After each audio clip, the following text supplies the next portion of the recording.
Ci sono storie di primo piano che si impongono facilmente all'attenzione di tutti.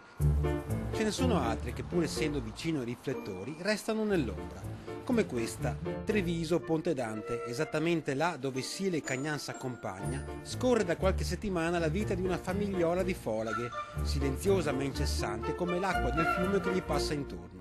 La coppia di uccelli acquatici dal caratteristico piumaggio nero con becco bianco e candida macchia sulla fronte ha scelto di prendere dimora proprio qui, location prestigiosa sicuramente invidiata da molti altri pennuti.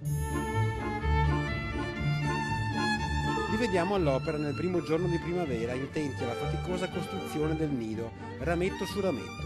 Bisogna far presto perché la famiglia si sta allargando. E infatti a fine mese le uova covate da mamma folaga si schiudono dando alla luce 5 pulcini, un po' spelacchiati e dal capo rossastro. Per loro è tutta una festa, tra il nido e l'acqua in cui si tuffano continuamente per andare incontro al babbo, instancabile procacciatore di cibo e attento custode del perimetro domestico.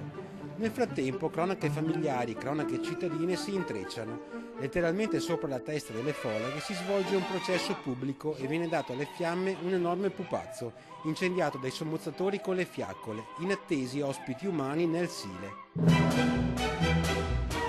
Pochi giorni dopo, appena un metro al di sopra del nido, passano ben 5.000 corridori. Stavolta è la Treviso Marathon che bussa alle loro porte. Vicini ma lontani. Le scene di vita familiare all'ombra di Ponte Dante continuano come se nulla fosse. Mangiare, nuotare, sguazzare nell'acqua, crescere.